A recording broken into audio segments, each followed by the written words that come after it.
welcome to this special In Focus. With 1.2 billion people and the world's largest population of youngsters under 35, many have spoken about the great demographic dividend that India is sitting on. But the flip side of this dividend is the growing crisis, created by a workforce that is not equipped to deal with the challenges of growth. Critics say that if we don't address it, the demographic dividend can turn disastrous. What needs to be done and what are the challenges? Joining me today, Mr. M.B. Subbiah, the former chairman of the Murugappa Group and chairman National Skill Development Corporation. Mr. Subbiah, let me get you in here. You are heading this National Skill Development Corporation, but my question to you, sir, is that in India, the questions being raised on the veracity of the figures that we've got. For example, unemployment statistics are, people say, is far higher, especially when you talk about disguised unemployment in areas, especially in rural areas, for instance.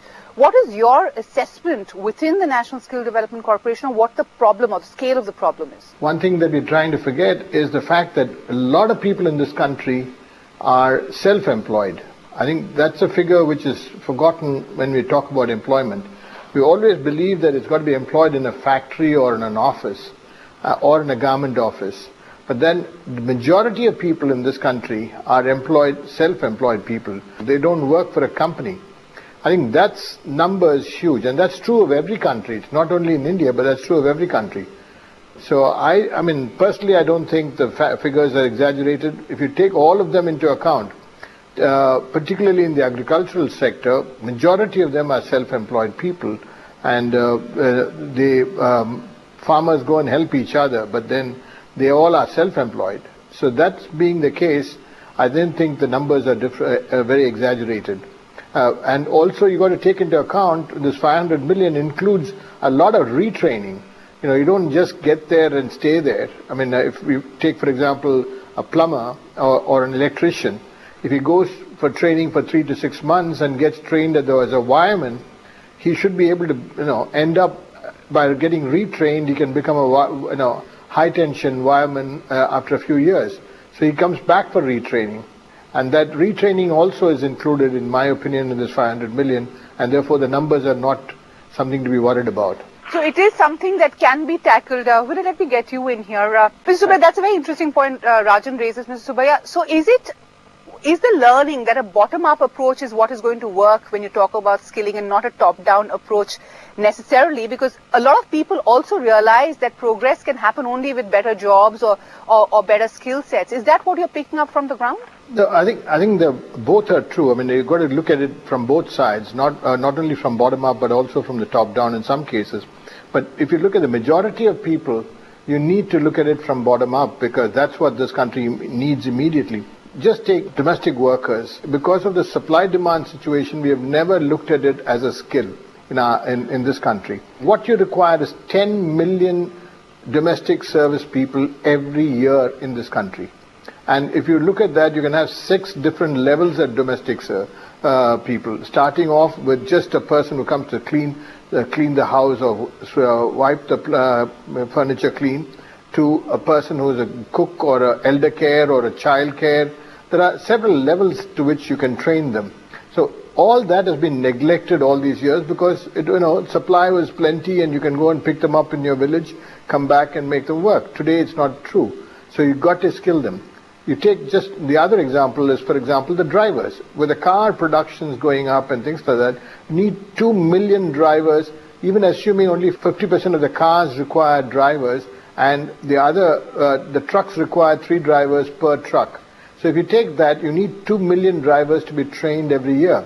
And they're all, these are all things which we have never attempted before in a systematic way. So that's really where I think the opportunity is, on a bottom-up basis. And also we should be able to give them, apart from being a driver, after 2-3 years, can you train him to be a mechanic? Can you train him to be a good engineer? These are possible. And I think we have never looked at it in a systematic way all these years. And that's really why suddenly we see this problem staring at us and we said, 500 million, and we get, pushed back kind of a thing. I don't think we should worry about the figures. We should look at it bottom up and start looking at the opportunities of training them and developing as many training centers as possible to train as many people as possible in any area. Mr. Subbiah, let me toss that question to you. You not only head the National Skill Development Corporation, you're also chairman of one of the biggest industrial groups in the South. Do you think the onus is as much on the demand side to actually encourage the skill development from the ground up? Yeah, I think so. But I think the more important thing, as Mr. Ramdurai rightly pointed out, is the fact that once you're skilled, you've got to be willing to pay. And what we are trying to do in NSDC and through our partners, as well as talking to the employers, we're trying to encourage them to say at least 25% of your workforce should be accredited by the sector skills councils. The sector skills councils have been formed. We've formed so far 14 of them, of which 6 have already started working. They're setting the standards, not only the standards, but they're also training the trainers, and also have the responsibility of setting the accreditation levels for the different jobs that they're recommending. So once that accreditation is done, then the payment starts. Once the employer starts paying, then automatically the movement will get a tremendous fillip.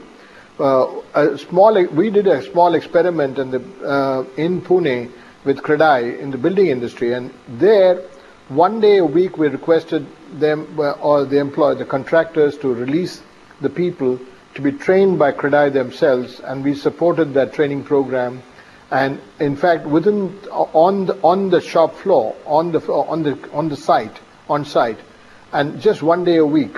So they were paying them for 6 days, 5 days a week they were working on site. 1 day a week they were getting trained by trainers by CREDAI, and you wouldn't believe the employers were all willing to. Every contractor was willing to pay 20 to 30% higher wages for these trained people, because they saved the money on productivity of the materials. So this is the kind of thing that we are proposing to as many employers as possible. Subbiah, let me ask you a very basic question.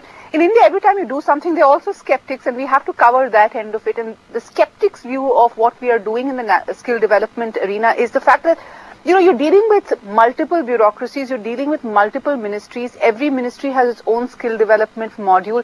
You're talking about public-private partnership, but hey, private companies anyway do skill development because they're forced to do it.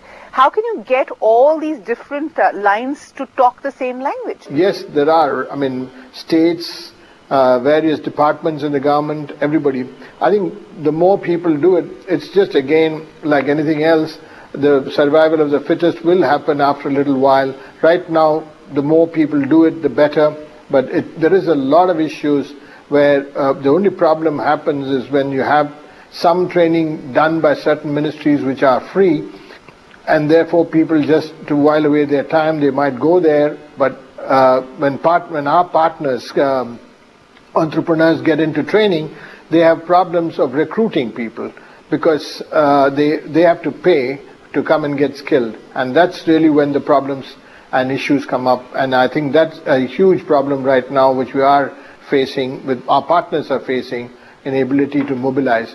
The NREG, which you mentioned earlier, is another main competition. When they get money for sitting and doing nothing, or shifting mud from one place to another, then why should I go for skilling is another kind of a issue. We have had a lot of resistance from different areas, but we've now overcome all that. Mr. Subbiah, how do you connect the dots over there if you want to train the trainers with the knowledge of industry and on-ground realities? How do you link it up together, and are there challenges that throws up? No, that's exactly the role of the sector skills councils that we are forming all over. Earlier, if you go back in history and see what was happening, the guilds were taking care of that. They set the standards, they set the accreditation systems and things like that. Because everything was taken over by government and education was taken over by the government, and then they set up the accreditation systems, there was no connect between the industry or the user and the young people. So now the sector skills councils are being formed, and this will eventually start setting, as I said, the accreditation systems, and keep updating it, because there will be a constant input from the industry, because it's run, the sector skills councils is run by the sector, by the industry themselves. I think this is the whole idea. Mr. Subbiah, is that a big challenge, the mindset, the respect, the dignity for labor? Yeah, absolutely. That is a huge mindset problem there, but I think, again, with the time would sort that out, and my belief, because once we started the program and the publicity program, first of all, there is a mindset problem in terms of just the blue-collar work itself. There's a mindset problem in terms of taking a job 30 kilometers away from your home. These are all mindsets we are the first ones to tackle. I don't think we can run before we can learn to walk. I think we are in the process of learning to walk right now, and I don't think we should worry about running at this stage. Right. So I think